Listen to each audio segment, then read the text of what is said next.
بسم اللہ الرحمن الرحیم۔ تمام بھائی اور بہنوں کو السلام علیکم۔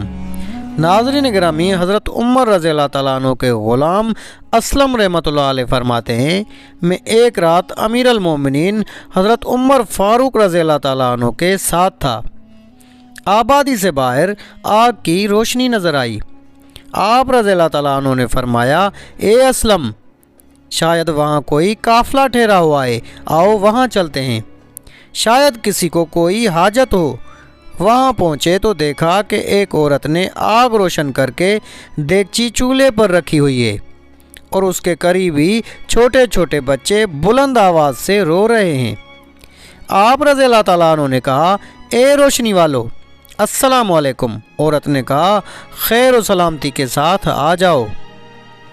امیر المومنین رضی اللہ تعالیٰ عنہ نے قریب جا کر پوچھا، تمہارا کیا معاملہ ہے؟ عورت نے کہا، رات اور سردی کی وجہ سے ہم نے آگ روشن کر لی ہے۔ پوچھا، یہ بچے کیوں رو رہے ہیں؟ کہا، بھوک کی وجہ سے۔ فرمایا، اس دیگچی میں کیا ہے؟ عورت نے غمگین ہو کر کہا، ہمارے پاس کھانے کو کوئی چیز نہیں، میں نے دیگچی میں پانی ڈال کر چولہے پر رکھ دی ہے تاکہ اسے دیکھ کر بچوں کو سکون ملے اور وہ سو جائیں۔ اللہ جل جلالہ ہمارے اور امیر المومنین کے درمیان فیصلہ کرنے والا ہے۔ ہمارے خلیفہ حضرت عمر کو اللہ جل جلالہ ضرور پوچھے گا۔ یہ سن کر آپ رضی اللہ تعالیٰ عنہ کانپ اٹھے اور اس سے فرمایا، اے اللہ کی بندی، عمر کو کیا معلوم تمہارا کیا حال ہے؟ کہا، وہ ہمارا خلیفہ ہو کر بھی ہم سے بے خبر ہے۔ آپ رضی اللہ تعالیٰ عنہ نے فرمایا، اے اللہ جل جلالہ کی بندی، تم یہیں ٹھہرنا، انشاءاللہ میں کچھ ہی دیر میں واپس آتا ہوں۔ چنانچہ آپ رضی اللہ تعالیٰ عنہ بیت المال کے گودام میں آئے، ایک بوری میں جو کا آٹا، چربی اور گھی وغیرہ ڈال کر مجھ سے فرمایا، اے اسلم، یہ بوری میری پیٹھ پر رکھو۔ میں نے کہا، حضور آپ کا غلام حاضر ہے، یہ بوری میں اٹھاؤں گا۔ آپ رضی اللہ تعالیٰ عنہ نے میری طرف دیکھ کر غصے سے فرمایا، جو کہا جا رہا ہے اس پر عمل کرو اور بوری میری پیٹھ پر لا دو۔ میں نے کہا، حضور میں اٹھا لیتا ہوں۔ فرمایا، کیا قیامت کے دن بھی تو میرا وزن اٹھا کر چلے گا؟ جلدی کر یہ بوری میری پیٹھ پر رکھ دے۔ اسلم رحمۃ اللہ علیہ کہتے ہیں کہ میں نے نہ چاہتے ہوئے بھی بوری آپ رضی اللہ تعالیٰ عنہ کی پیٹھ پر رکھ دی۔ آپ رضی اللہ تعالیٰ عنہ چلے اور عورت کے پاس پہنچ کر بوری اتار کر زمین پر رکھ دی۔ پھر جو کا آٹا، چربی اور دیگر اشیاء ہانڈی میں ڈال کر خود ہی اسے ہلاتے رہے اور خود ہی چولہے میں پھونک مارتے رہے۔ میں نے دیکھا کہ امت مسلمہ کا عظیم خلیفہ ایک غریب اور بے سہارا عورت اور اس کے بچوں کے لیے اپنے ہاتھوں سے کھانا تیار کر رہا ہے اور دھواں اس کی گھنی داڑھی سے گزر رہا ہے۔ میں حیرت کی تصویر بنے یہ منظر دیکھ رہا تھا۔ جب کھانا تیار ہو گیا تو آپ رضی اللہ تعالیٰ عنہ نے اپنے ہاتھوں سے برتن میں ڈالا اور اسے ٹھنڈا کرتے ہوئے کہا، زیادہ گرم کھانا بچوں کو نقصان دے گا۔ جب کھانا ٹھنڈا ہو گیا تو آپ رضی اللہ تعالیٰ عنہ نے فرمایا، میں تمہیں کھانا ٹھنڈا کر کے دیتا ہوں، اب تم اپنے ننھے منھے بچوں کو کھلاؤ اور خود بھی کھاؤ۔ امیر المومنین رضی اللہ تعالیٰ عنہ اپنے ہاتھوں سے انہیں کھانا دیتے رہے یہاں تک کہ وہ سب سیر ہو گئے۔ پھر عورت نے کہا، اللہ جل جلالہ تجھے جزائے خیر عطا فرمائے، تو امیر المومنین سے زیادہ خلافت کا حقدار ہے۔ آپ رضی اللہ تعالیٰ عنہ نے فرمایا، اے اللہ کی بندی، امیر المومنین کے بارے میں اچھا کلام کر اور اچھا گمان رکھ، تو جب بھی امیر المومنین کے پاس آئے گی مجھے وہیں پائے گی، میں ضرور تیری سفارش کروں گا۔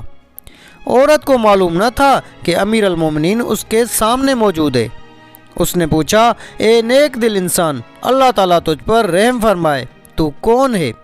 وہ آپ رضی اللہ تعالیٰ عنہ کو دعائیں دیتی رہی اور پوچھتی رہی، لیکن آپ رضی اللہ تعالیٰ عنہ نے اسے اپنے متعلق کچھ نہ بتایا۔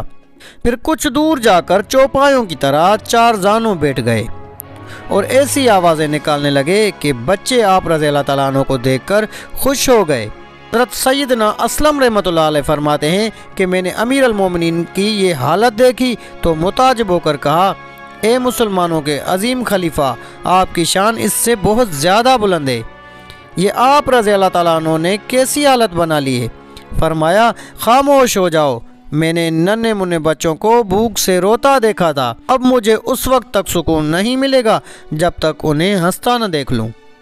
بچے آپ رضی اللہ تعالیٰ عنہ کے قریب آ کر کھیلنے اور ہنسنے لگے، ان کا دل خوش ہو گیا۔